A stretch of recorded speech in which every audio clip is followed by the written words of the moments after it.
आप सबका स्वागत है सुनीता's NLP लाइफ कोचिंग में। आज हम बात करने जा रहे हैं what do you mean by emotions. जैसे कि हम सब इमोशन से घिरे रहते हैं, हमारी सारी भावनाओं की वजह से ही हम हमारी लाइफ को अलग अलग तरह से जी पाते हैं। तो आज हम बात करते हैं what do you mean by emotion.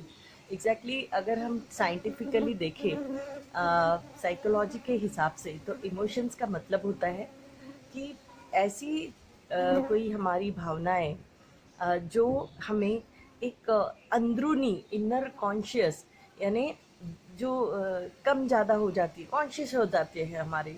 Like काफ़ी बार हम देखते हैं ना, बहुत सारे अलग अलग पैरामीटर्स की वजह से अलग अलग प्रकार से हम हमारे इमोशंस दिखा पाते हैं। So it's a inner conscious experience. इसी को हम बोल सकते हैं कि बहुत प्राइवेट एक्सपीरियंस होता है ये हमारा। इसके साथ इसमें दो तीन ऐसी थियरीज है जो हमें इमोशंस की डेफिनेशंस को बताते हैं। जैसे कि सबसे पहली जो थियरी है वो कहती है कि जब हम विसरल यानी अंदरूनी हमारी जब बॉडी चेंजेस होती है, तब हमें ऐसे इमोशन सरफेस आउट होते हैं जिससे हमारे पूरे बर्ताव में, बिहेवियर में वो प्रतिबिंबित होता है। तो पहले थियरी के अनुसार activation of visceral bodily changes which leads to displaying of some emotions, any emotions। तो इसके हिसाब से अगर हम देखने जाए तो जब हमारी फिजियोलॉजी चेंज होती है तब साइकोलॉजी चेंज होती है। जैसे जब आप अपने आप को अंदर से बोलते हैं कि नहीं मैं बहुत खुश हूँ, तो आपका अपने आप पोस्चर अलग हो जाता है।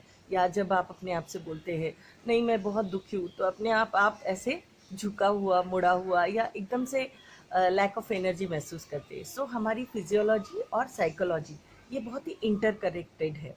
तो हमारे बॉडी में जब भी फिजियोलॉजिकल चेंजेस आते हैं वो हमारे इमोशंस को, या फिर हमारे अच्छे इमोशंस हमारी फिजियोलॉजी को, सो दोनों इंटरकनेक्टेड फिनोमिना माना जा सकता है।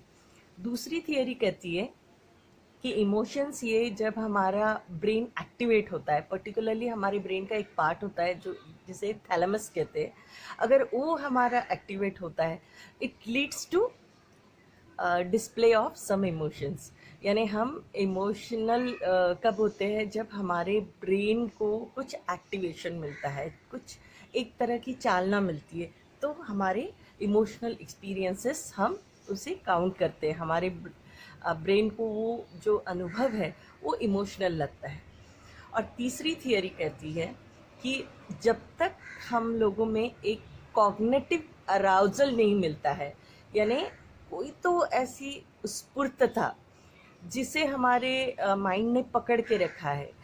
कॉग्निशन यानी हमारी अंदरूनी ब्रेन पावर। सो हमारे ब्रेन के अंदर ऐसा कोई फैक्टर है, ऐसी कोई चीज़ है जिसे जब अराउज किया जाता है, यानी उत्स्फूर्त किया जाता है, तो उससे हमारे इमोशंस सरफेस आउट होते हैं, बाहर निकलते हैं। तो शायद ये हो सकता है किसी का आवाज़, किसी का फेस, किसी का आपके लिए एक टच। तो ये हमारे कॉग्निटिव अराउजल हो सकते हैं, या बहुत लोगों के लिए टेस्ट हो सकता है। तो हमारे जो सेंसेस है, जिन्होंने कुछ एक्सपीरियंसेस एज फ्रेश, गुड, या जिसे हम कह सकते हैं कि हम बैड, ऐसे अनुभव हमने पकड़ के रखे हमारे माइंड ने, उससे जब कुछ मैच होता है, ये जब अराउजल मिलता है, then we call that as a emotion. तो अलग अलग तरीके से अलग अलग इमोशंस की डेफिनेशंस आपको मिलेंगी, लेकिन हमारे इमोशंस बेसिकली हम सब जो हमारे डेली लाइफ में एवरी मोमेंट, हर क्षण हम हमारे भावनाओं को, इमोशंस को महसूस करते हैं, फील करते हैं। कोई हमें कुछ बोल दे तो हमें बुरा लग सकता है, कोई कुछ हम अप्रिशिएट कर दे, तारीफ़ कर दे तो हमें बहुत अच्छा लगता है। कोई हमें सिर्फ बोल दे, हाँ I am with you, I support you, I help you, you try to develop the feeling of trust in mind.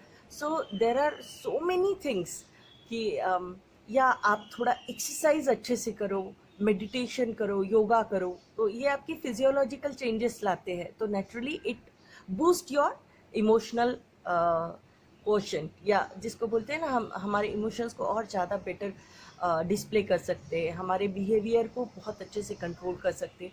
और इस तरह से आप देखेंगे ये सारी जो थियरीज़ है ये इमोशंस के बारे में यही हमें बताती है कि हमारी भावनाएं जो होती है वो बेसिकली हमारे 3 फैक्टर्स से डिपेंड होती है। हमारी physiology, how our brain activates, that's the second one, and third one is हमें कौन सा कॉग्निटिव अराउजल मिलता है, यानी ऐसी कौन सी चीज़ है जो हमें उत्तेजित करती है, या जिसको हम कहते हैं ना बहुत ज़्यादा हमारे ब्रेन को अंदर से चालना देता है।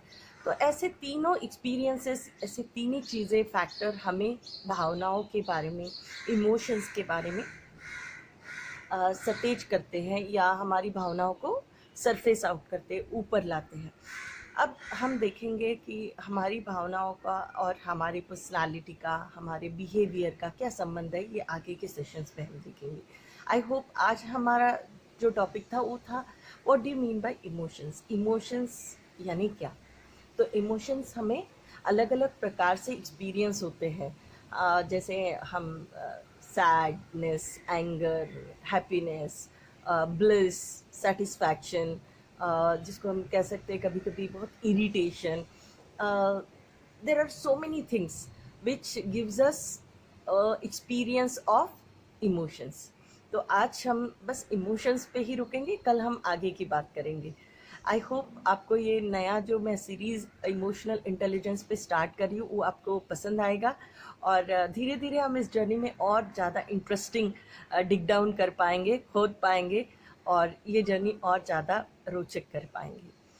आप मेरे चैनल से जुड़े रहिए, और अगर आपको ये पसंद आता है तो ज़रूर शेयर करिए, सब्सक्राइब करिए। Thank you so much.